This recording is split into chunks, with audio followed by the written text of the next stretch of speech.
At 3:18 a.m., the door of Hollow Creek Police Station opened. Barefoot, bruised, 15-year-old Maya Dunmore stepped inside, holding a notebook soaked in rain and blood. She handed it to the officer and whispered, "He said, I'd never speak. I'm speaking now." They opened the book. What they read made seasoned officers cry.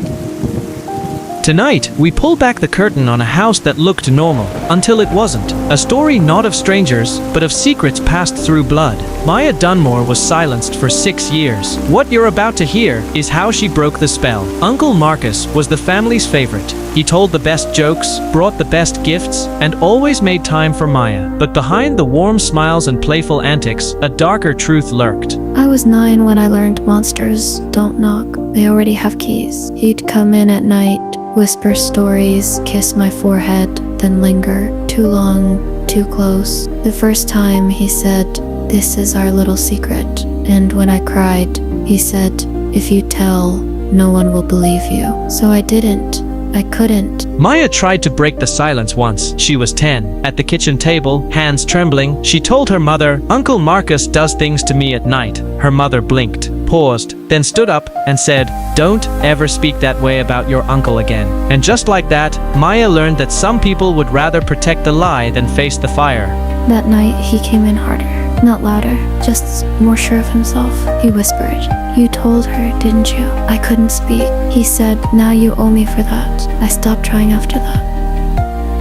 On her 13th birthday, Maya wore a blue dress. He bought it. He said it matched her eyes. In front of neighbors, he danced with her on the lawn, smiling, spinning. They clapped, cheered, and no one noticed how tight he held her waist, or how she flinched when he whispered in her ear, "Later, we'll celebrate properly." Every time I smiled for photos, I imagined screaming into the lens. I was alone, but then I met her. Her name was Jenna. New girl, moved across the street, smart, bold, and impossible to lie to. I don't know what gave me away, the way I avoided hugs, the way I stared off during lunch, but one day she said, "Something's wrong at your house, isn't it?" I froze. Then I said 4 words I never thought I'd say: "He does things at night." Jenna didn't panic. She didn't cry. She listened. Then she said, "We're getting out together." And for the first time in 6 years, Maya felt the door to the cage creak open. "Maya, we wrote everything down. Every night, after he left my room, I'd crawl to my notebook and write what happened." Jenna hid it in a plastic bag under her shed. We called it the Truth Map. We wrote everything down. Every night after he left my room, I'd crawl to my notebook and write what happened. Jenna hid it in a plastic bag under her shed. We called it Save the Truth Map.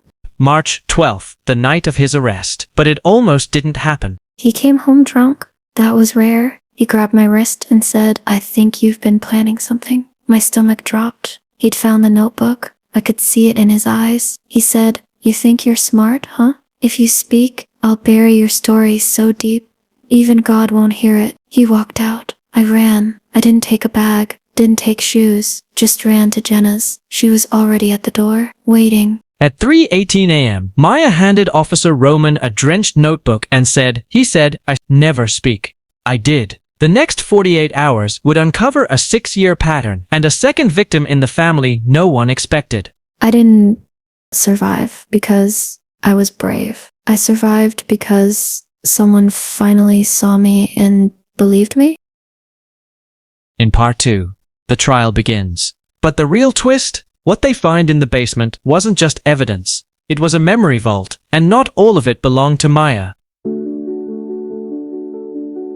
Last time, Maya Dunmore handed a rain-soaked notebook to an officer and whispered, "He said, I'd never speak. I'm speaking now." What came next would dismantle a family, unravel years of secrets, and uncover a box hidden behind a false wall, filled with tapes that should never have existed. This isn't just Maya's story anymore, because behind every victim who speaks, there are others who never got the chance. March 13th, 6:27 a.m. Detective Ramos entered the Dunmore basement. The walls were painted blue, childhood blue, decorated with faded stickers and old posters from cartoons Maya hadn't watched since she was 12. But behind one shelf, something didn't look right. The wood was newer, not as dusty. He tapped. It echoed, hollow. Behind that panel, hidden for God knows how long, was a locked metal chest. Cold, heavy, and humming with dread. They pried it open. Inside were labeled VHS tapes, sealed photo sleeves, and a pink stuffed rabbit missing one eye. One tape stood out. No label, just a date. March 14th, 2005, 14 years earlier. What happened that year? They didn't know it yet. But this chest would unravel a pattern that reached across time and blood.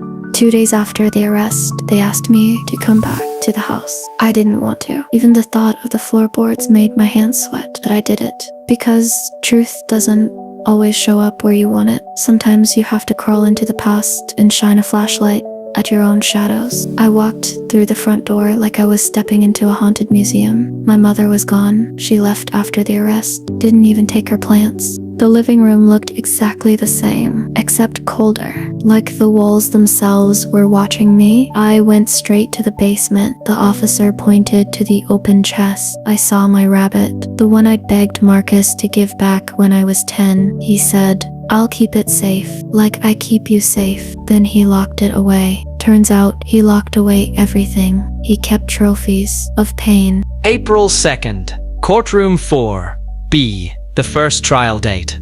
Marcus Dunmore pled not guilty. The courtroom was packed. Church friends, teachers, even people who used to babysit Maya. Most didn't believe the charges. And then Maya took the stand. They told me to speak clearly, to breathe, to keep my answers short. But how do you summarize hell in 10 words or less? So I just started. I told them about the blue nightlight I used to love, how he'd unscrew it before coming in. I told them about the phrases he used. "This is what uncles do for their special girls. Your body is my gift from God." The jury flinched, but I didn't, because I was done protecting people who hurt me. Then came cross-examination. The defense lawyer, Mr. Vance, asked Maya, "Isn't it possible you misunderstood gestures of affection?" She didn't blink. I said, "Affection doesn't leave bruises in it." The courtroom fell silent. He asked if I hated Marcus. I said that was the worst part. I loved him, and he knew that. Day 5. The prosecution called an unexpected witness, Leah Carter, a woman in her late 20s, quiet, unreadable, sitting in the back of the courtroom since day 1. I thought she was a reporter at first, but when they called her name and she walked toward the stand, my stomach dropped. Leah lived in Virginia. 10 years earlier, she too had lived with Marcus during his 6-month visits to her family. She'd never told anyone what he did to her, until she saw Maya's face on the news. She looked at me while she spoke, not at the judge, not at the jury, at me, and with every word she said, I felt my bones light up. Not with pain, with recognition. Same lies, same threats, same silence. We were strangers, but we were made from the same wound. The courtroom changed that day. Whispers stopped. Skeptics fell quiet. Because one girl telling a story is brave, 2 girls telling the same story from different cities and decades apart, that's a pattern. After the trial, the FBI took over the basement tapes. Only 5 were viewable. One was labeled with a name no one in the family recognized. Eleanor. It took 4 weeks, but they tracked her down. Not a niece, not a cousin, not a relative.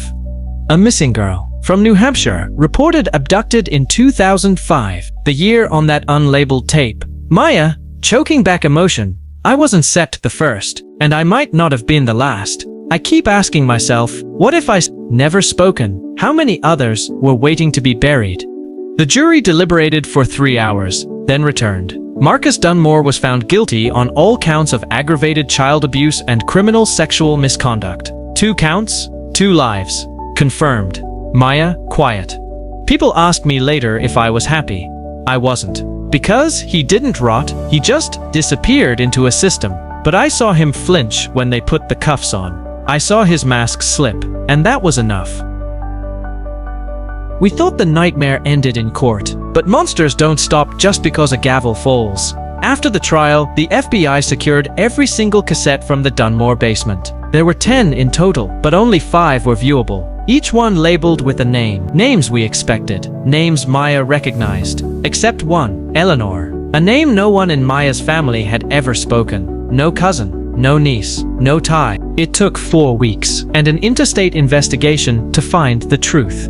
Eleanor Barker, age 8, from New Hampshire. Reported missing in 2005. The same year as the tape. The same handwriting. The same basement. She wasn't family. She wasn't a neighbor. She wasn't known. But she was there. And suddenly, everything Maya survived was no longer just hers. Maya, voice recorded. I wasn't the first. And I might not have been the last. I keep asking myself, what if I'd stayed quiet? What if I didn't speak up? How many more were waiting to be buried, with no one left to dig them out? And for the first time, the silence wasn't just terrifying, it was crowded. Let me tell you something that still keeps me up at night. 91%. That's how many children, according to the CDC, are abused by someone they know. A babysitter, a teacher, an uncle, a father. Maya's voice overlaid in echo. Surviving isn't winning. It's waking up every day and ripping off the label he gave me. It's scraping his voice off the inside of my skull. It's not about being brave. It's about being loud. She's right. Healing doesn't sound like victory. It sounds like screaming into the void and hoping someone answers. And sometimes, someone does. If this story shook you, imagine how many voices are still unheard. Subscribe to uncover them. Share to break the silence. Comment, your voice might be the one that saves someone.